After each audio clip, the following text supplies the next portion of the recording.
Thanks very much. Thank you. Thanks, Irene and Miguel and Eduardo putting together this wonderful seminar series. I think my talk will be much elementary compared to many advanced talks in the seminar series, so I apologize in advance. I give some reference here, and the slides are put on the chat. You can download it on the Zoom chat. I'll put on my website later as well. I acknowledge some of my collaborators, Yang Wan Yizhuang, your previous work with Xiaogang Wen at WeTurn. And okay, so to give you some invitation, one open question in high energy physics is that how are strong electroweak forces in the standard model are unified at high energy, and what's the role of the gravity? And conventional law, the view people take is that we are doing collider and then looking at a short distance, high energy. So SM is just some low energy, Lorentz invariant, renormalizable quantum field theory, effective field theory, QFT, EFT. At some high energy scale, smaller gauge group might merge to large gauge group. And you might see some granular theory structures, guts, or supersymmetry, or string MF theory. So this will be energy scale. In a complementary viewpoint, but not conflicting with previous point, is we are emphasizing that perhaps we should look at the standard model as some EFT, but there are many possible adjacent neighbor faces. And even at just long distance, at a low temperature or zero temperature as a quantum phases, there are still many things we can explore in the horizontal axis, which you need to tune something called quantum vacuum tuning parameters. And now many possibilities, I will illuminate some examples, such as tuning the mass of fermions in the standard model, or tuning the God-Higgs potentials, Higgs quadratic coefficients. And those type of things can tune standard model to neighbor faces, such as God faces. And in this point of view, the God might be a competition such that competition will give rise to some standard model like phase. And standard model will arise actually more naturally near the critical region. And the critical region later will be illustrate some gray area like this. So the emphasis on this diagram is that there's a horizontal quantum tuning parameters, and also there's a phase boundary, the quantum phase transition between them. I think this is something people much possibly not can overlook. And related idea is the deformation class of the quantum field theory advocated by Ati Seiberg, and the Wang-Cobordism class of quantum gravity by Jack and Kamran. And previous work we did was one actually dealing with regularizing chiral fermion and gapping anomaly-free chiral fermion. A related idea was used in also this work. But I would like to use Nati's way of saying that within the same invertible symmetry G, just limited to invertible symmetry in this talk, and within the Tohu anomaly or that symmetry specified by invertible TQFT in 1 high dimensions, then the different d-dimensional quantum field theory can be deformed to each other by 18-degree freedom at short distance, or from bring down from high energy from heavy sectors, and such that still preserve the same symmetry G and this Tohu anomaly. And important part is that this deformation does not need to be a relevant deformation in the RG sense. Sometimes you can add operators, higher order operators, but such a deformation is still possible. And this is another thing overlooked in the past. Sometimes this deformation can change the phase still, but you will not be easily see by perturbative RG around a fixed point. Okay. So let me just recap, and you might hear from Matilda's nice talk a few weeks back about this Wang-Cobordism. But in my case, I will consider try to capture the d-dimensional anomaly by viewing that as some boundary of d+1 dimensional invertible theory, and which similarly is symmetry protected topological states, SPD states in another community in condensed matter. And we know that we can compute this partition function, a path integral, put it a theory on some closed manifold M, and this will be invertible in the sense this will be absolute phase, it will be absolute value 1 and with some complex phase. And mathematicians tell us that if we can detect this by some manifold, then we can classify this manifold by so-called Wang-Cobordism group, and which has elements of a manifold in a set, and while the binary operation between manifolds is a disjoint union. And because the empty manifold is also included as an identity, and disjoint union manifold is also manifold's closure, and there's an inverse, and there's also associativity and commutativity by moving the pens around.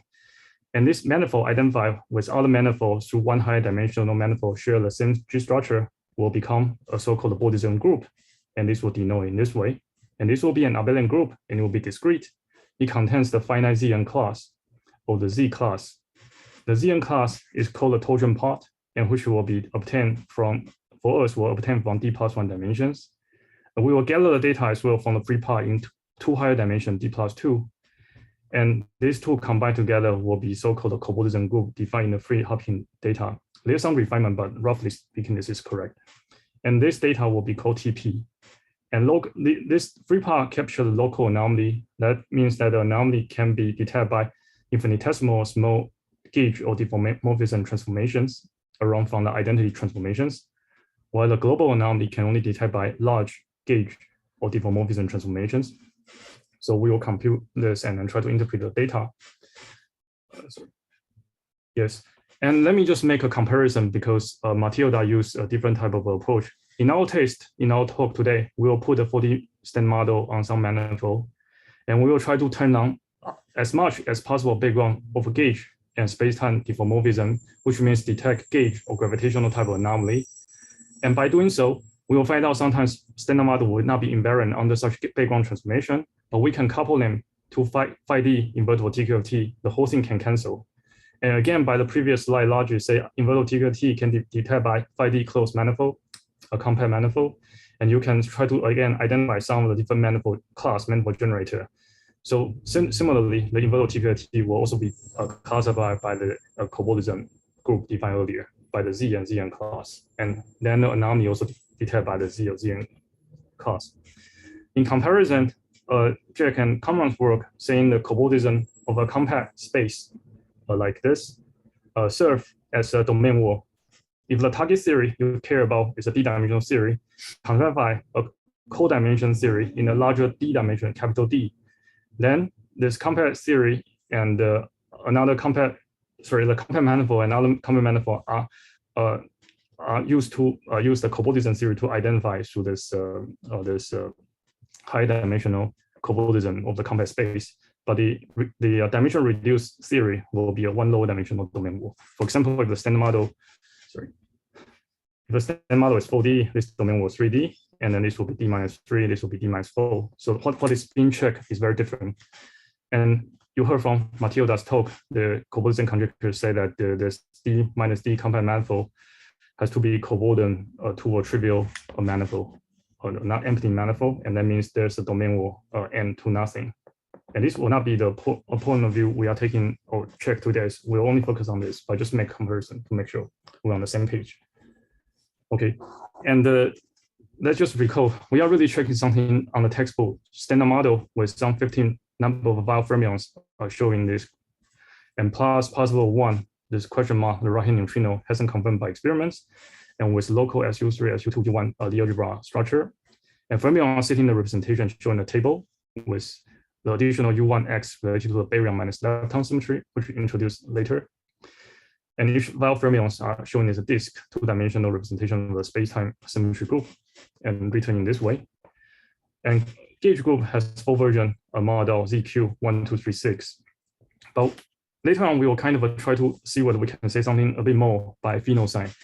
Is that whether neutrino right-hand exists or not, and there will be a 15 versus 16 fermion problem, and how many there are out of 3 generation, and how do they get mass between the left and right hand mass? Is there just Dirac-Marat mass or something else? And also we will discuss proton stability. That's one issue. And we will check the discrete B and L, B plus L type symmetry plus and minus L symmetry and global anomaly and through Cobordism. So the space-time symmetry, internal symmetry, I'm just putting the same ground, is that it's just a textbook Lagrangian, but including the Yukawa-Higgs term and taking care of the W boson cover to those quark leptons, you will see that classically U1b and the flavor U1e mu tau will be the symmetry. But experimentally tell us that only the lepton makes sense. But even quantum mechanically, U1b and U1l is not even a symmetry. But they were broken down to some subgroup, the U1b minus L and some discrete Z2NFB plus L due to the ABJ instanton. And there's shared the fermion parity Z2F, in this way. Okay, so we'll put this symmetry into the internal symmetry. And we include the space-time symmetry spin group, which is graded of the SO of the Lorentz boost and the space-time rotation by fermion parity, and include the internal symmetry. But the standard model gauge group, once it's dynamical gauge, it can give rise to additional one-phone symmetry. And to determine one-form symmetry, we can consider the center of this gauge group and also the pi1 point junction dual of the pi1. And including the representational fermions, you will break down this one-form symmetry to some discrete subgroup. And the one-form magnetic symmetry will only be there if we are looking much below the magnetic monopole scale. And we'll denote the one-form symmetry in this way. And we'll not discuss the CPT discrete symmetry at the standard model scale. By including all this, and one possibility is that U1B minus no may be broken by some discrete, maybe broken down to discrete symmetry because there could be some higher order fermion operators, which we might include. And we'll try Z propose one version of co-Z for X, including this vector B minus L mixed with the chiral hypercharge U1Y. And these are discussed also in Miguel's work. So let's put together the punchline in the end will be the Cobordism group of this will be specify all the possible type of anomaly that can have for the standard model, but not all of them will occur. Let's put some scoreboard such that we have a space-time symmetry putting in this internal symmetry here, and we can see where there is some pure anomaly along the diagonal or some mixed anomaly between the space-time and internal symmetry. And just remind you, okay, even within the perturbative local anomaly, the B minus L has mixed anomaly with gravity. If the number of if the right-hand neutrino is not present, and one can check. So there is a B minus L and gravity perturbative anomaly, and there's also B minus L cube anomaly. So there's already something without computing the Cobordism group, you can already see perturbatively there are such things. But because B minus L usually regarded as a global symmetry and gravity is non-dynamical probe in the standard model, so this might be regarded as Tohu anomaly. But we'll come back to ask whether the 16 Bell fermion need to be there to cancel, or we need to break a B minus L. Okay, so we'll put these two terms together, the Z class and Z class, which is the space gravitational probe and internal U1 B minus L. These are the Z class. And there's another one, the pure Z class. And I'll directly give you the data, in which is very complicated, but many of them will vanish, will not be present, and we'll boil down in the next few pages what they are there and what can be checked. So we will turn off the B plus L for the next few slides and just look at B minus L internal GSM and the space-time. Okay, and this data is organized in this way. Given the 5D Cobordism group with class Z class, we will interpret this as a local anomaly, and this one will be a global anomaly. All the local anomaly can be checked by a perturbative Feynman graph, and you will see that in the next slide. But let me just comment that later on, in the later part of my talk, I will also mention this Z2 class anomaly when we embed the standard model group into granular theory group and spin-10 group. And this will give you additional anomaly, this Stephen-Winnie class W2, W3, such the tangent bundle space-time is conjoined with the gauge bundle of SO10. Okay. So the 5 class of the perturbative anomaly is checked to be canceled by textbook and by you. So you know this result. And the additional thing is that you know how to write down the 6D polynomial in terms of some Chen class or Chen-Simon form, CS or Chen class C. And also there are some 5D interpretations. By reading this data, you can identify one by one to some Feynman graph. Okay. But since they cancel, we will not discuss anymore. And there is also the global anomaly. And the global anomaly is a bit more subtle, but they have some either interpretation like mutative version of a Witten anomaly or some other case. But these mostly are all canceled, and one can check. And I will not show this result, but just tell you I will not show the check, but show the result. The only subtle part is this Z16 global anomaly, and this requires the spin space-time symmetry probe and discrete B minus L or Z4 probe. I think this is mostly, I know, first emphasized possibly by Miguel on applied to the standard model physics. But here we would like to go a step further to ask, because experimentally hasn't told us whether the right-hand neutrino are there, so we might have a room to do something different. And this is one application for the part 1 for the Z16 anomaly. And later on, we'll discuss another one, the Z2 anomaly, and we'll put this to pheno side of story interpretation. Okay. And let me just make sure you are still with me. The Cobordism invariant we captured so far in the in the earlier, the perturbative one, they have a U1 cube and U1 gravity square, and they can be written as AC1 square Chen class C1 AC1 square, like Chen Simon 5 form.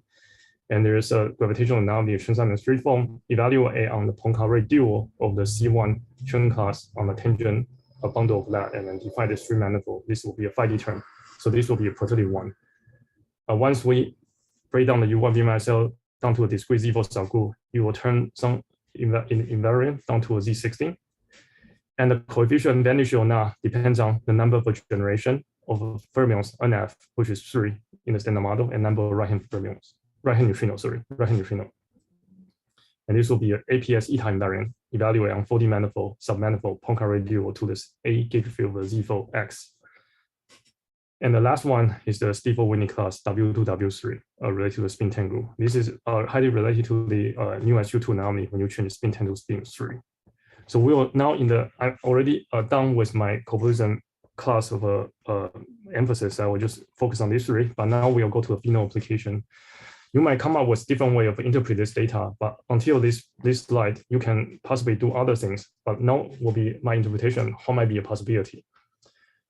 So if we input standard model, a gauge group, and with 15 times 3 generation of fermion confirmed, and if we assume some discrete B-mass still somehow preserved and possibly exact at high energy, and possibly to be gauged due to quantum gravity reasoning, then we want to cancel the global anomaly, even within the whole theory, and possibly within the 4D theory and 5D theory. And if you take this assumption, then we want to go further to just hypothesize a possibility. Given the -3, this index for the 3 generation and number of right-hand neutrinos, if conventional law just 8 right-hand neutrino, that's one possibility, and to cancel that. Or perhaps you get Dirac or Maran mass, they will break the Maran mass will break the B minus cell down to fermion parity. You will break the symmetry. You can match this formula. But other proposal similar to Lipschitz multi-theory in condensed matter is that you can consider something called like topological Green-Schwarz mechanism, called by string theory people, or the boundary topological order. There's a Z4 symmetry preserving a gap TQFT that can match some number of the anomaly index. It's also possible to just put a standard model on some boundary brane of some 5D bulk, and that's specified by this Cobordism invariant. And it's also possible the Z4 is gauged at high energy, so everything will tend to non-invertible.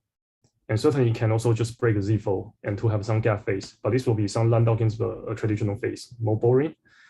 It's possible to have a symmetry preserving gap theory, more interacting as CFT. But all these saying is that this possibility gives rise to something beyond the 0D particle physics by aiding gap extent sectors of line or surface operators or some gap CFT.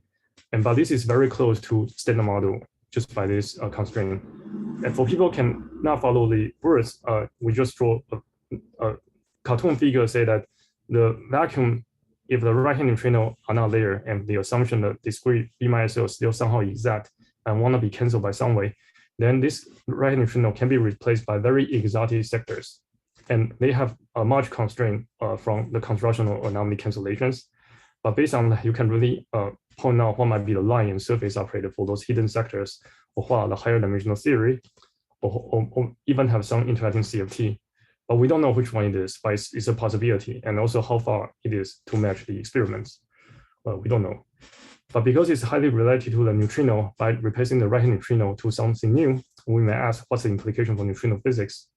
And because they are very heavy, because the TQFT has a gap, then they can have application possibly to something called dark matter. And let's just recall what neutrino we know for the right-hand neutrino in the standard textbook is that a Dirac mass pair the left hand and right hand, and possibly with some version of Higgs. And there's also Marana mass that you can pair right-hand neutrino directly. If you have 3 generation left-handed, 3 generation right-handed, and then you can write down some mass metrics, where the off diagonal you put the Dirac mass, and diagonal you put the Marana mass, and you can diagonalize, and which will call seesaw mechanism. There are some 3 mass eigenstates which has a small mass much below the Dirac mass scale. There are 3 of them is much larger, which can be some Gauss scale. So this will be convention. But since we replace some right-hand neutrino to TQFT sector, we can ask this question again. So the mass will not be a quadratic kind of mass, but can be an interacting gap of the TQFT for the right-hand neutrino. So right-hand neutrino is going to a TQLT vacuum for some length, and there's a TQLT gap.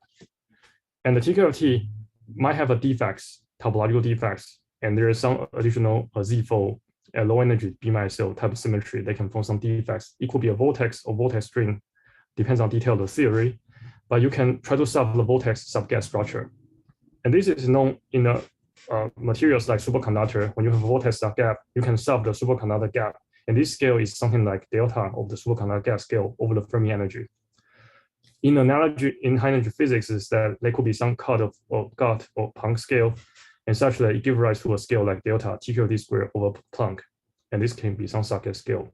And furthermore, it can also have a further smaller scale like delta subgas scale over delta TQLT. And if you make comparison, the dimensional analysis is very, very similar to what the seesaw mechanism does, except the physics is very different because the TQLT is not the free, it doesn't actually need to be a free theory. It could be highly interacting, and it's highly entangled in the sense of a quantum matter. But there could be some mass generated in this way, but in different physics. Okay, and let me just summarize here that conventional neutrino paired by Dirac or Maran mass, but here we replace some right-hand neutrino to TQLT. It's possible to get a gap size of TQLT such that this gap replaces the right-hand neutrino mass scale. And there are some vortex gap which may give rise to some left-hand neutrino small mass. And there could be a mixed scenario as well to mix between what is proposed here and some conventional scenario. Okay, so this is one application. And we have discussed so far is the deformation of a standard model competing between the 15-valve fermion and 16-valve fermion. And we may be able to add additional sectors if we demand the Z-sitting anomaly cancellation like low energy TQLT and some energy gap. And now in the last few minutes, I'm going to discuss the gradient theory in this picture, how you can put into this picture. Okay, so we will focus on this Z2 just for a moment. And we need to require the standard model gauge group to be the smart Z6 case. Okay, so first of all, we will recall a model which is familiar. It's just a usual gradient theory, SO10 with some gut Higgs without anomalies. You can add some Higgs potential like 45 as some way to deform, deform the theory by Higgs transitions, such that condensed 45 or condensed 54 will either break the SO10 model down to George Glashow model, GG, or the partisan model, PS model, and they have a different gauge group. But this is more convention, and there's only some critical line between the theory. But another possibility is that there could be a larger this W2, W3 anomaly hidden behind this phase diagram. And in the GG, SM, and PS model, the SO10 is all broken down, so this anomaly are matched by symmetry breaking. But in the GG alone, it's not matched by this conventional model. So there could be additional WZW terms hidden somewhere. And these topological terms will appear mostly in the standard SO10 model, in the new model, in the model 2, but they also propagate. And I will discuss a low energy consequence of such a WZW match by some critical CFT in the next 2 slides. Okay, so I'm almost done. So this breaking pattern, let me just recap. We have a SO10 breakdown to GG by 45 condensed, and tuning the quadratic terms, flipping the sign, and you will break down, and you flipping another side of the 54, you break down, and then if you condense both, you will go to standard model. So these are the picture. Okay. But let's consider the case with this second model with this critical region, and we modify with WW term. Actually, it turns out this WW term can be constructed very naturally, thinking about the physics similar to what the Tahu-Polyakov did. If you look at for the Tahu-Polyakov monopole, which can be looked at the SO10 theory, you consider the space defects, and you compute the pi2 S2 in the 3-dimensional space, and which formally compute the cohomology class H2. And there's a Z2 class in this quotient space, SO10 from U5, there's a Z2 class. And similarly, if you break down SO10 to partisalon, there's another Z2 class. And these two Z2 class represent a point monopole in the space, and which will be a wall line in the space-time, like Tahu-Polyakov monopole in body space-time. If you try to extend this wall line as a boundary of 2D wall sheet, and you will find a natural way to make this 2D wall sheet to write down some topological term, such that when the 2D worldsheet, two of them of these two surfaces are linked in 5 dimensions, and they have a statistical minus sign phase. And this can be achieved by adding this WW term controlled by the cohomology class. These are both are second cohomology class, the mixed term. So there are some locking between the two monopole configuration in some way. But these are just some modified parent theory. By low energy, there's a way to match, for example, by various possibility. It can also be a TQFT. But one possibility we find is that it's possible to match by a critical CFT region with some U1 dark photon coupled to some new fermion partons. And this parton has a different representation, like 10-dimensional representation of SO10 instead of 16 like the standard model fermions. And also, they tell us that actually it requires additional fermion parity structure, two fermion parity. It's similar to what people study called the D-spin or D-pin structure, that type of things. And here, just to recap, I try to say that by construct a parent theory with WW term, the low energy theory can actually flow to a CFT region, and which will be this region that I draw in the gray area. It will propagate not just within the SO10, but also in the neighbor. Okay, and then there will be some beyond standard model physics, which we can call SM star. And so if we put this all together, these are just binary application with the Z16 anomaly and Z2 anomaly. We can try to move around the standard model and try to see what are the possible phases. And using the 70s, 80s grain-wise theory, actually we can put them together, and there's also additional critical region. And there's some WW term you can add to this SO10 theory. And there's also moving between the 15 and 16 value fermions, such as a topological quantum phase transition. There are many words here I'm not going to read. Let me summarize. So in my talk, I mentioned that we can study the Cobordism class of SM or some gut by thinking about what's the speed-size symmetry and the 4D anomaly. And at first, I included internal symmetry GSM and B minus L and discrete B plus L. I mostly focus on the case with B minus L and GSM, but we can gauge GSM to get one-point symmetry. And there's some additional consequence, which we haven't really know. And I discussed with Miguel, maybe we'll have some idea later. And the second one is that we may be able to replace right-hand neutrino to some new exotic sectors, very parallel to the development in quantum matter. And that's constrained by some global anomaly cancellation or Cobordism constraint, similar to this LSM theorem. If you demand this anomaly cancellation, there's so-called ultra unification criticality moving between 15 to 16 fermions through topological quantum phase transition. If you consider the Z2 anomaly cancellation, there's so-called deconfined quantum criticality discussed in 2003 in the condensed matter by Subir, Santo et al. And this turned out to be similar to the phenomena we find between George Galasha and Patty Salam, except right now we don't have a quantum critical point, but some quantum critical CFT region, and there's some dark gauge gauge photon and so low energy theory of a modified SO10 plus WW term. And lastly, I give some application how to think neutrino mass in a new angle without using Dirac mass or the mixed scenario or with them, but with TQFT and vortex inside in the theory. And there's also some proton stability issue I briefly discussed. And thank you for your attention. Okay, thanks a lot, Juven, for the nice talk. Are there any questions for Juven? We have time for one quick question or two. Let's see. Thank you very much. Okay, actually, is there a question I'm missing? I just ask. Please. Hi, Juven. So Hi, it's pretty interesting. So I just want to ask whether you have any constraint on the potential operator spectrum or the detailed information on this potential for the TQFT or CFT that you replace the right-handed neutrino, like the operator spectrum or just a symmetry, global symmetry, something like that.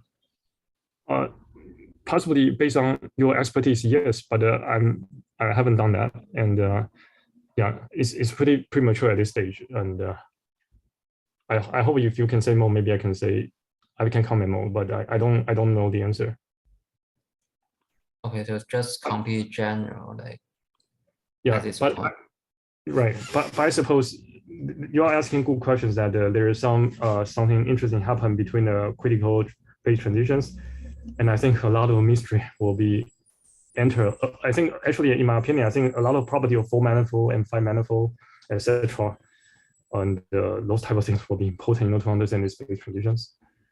And I suppose that related to also to the operators and how the energy gap need to be closed, because the way energy is closed from the 15 Fermi model with TQFT, these are like a very interacting gap theory with any on these strings at the high energy and some line surface on one side.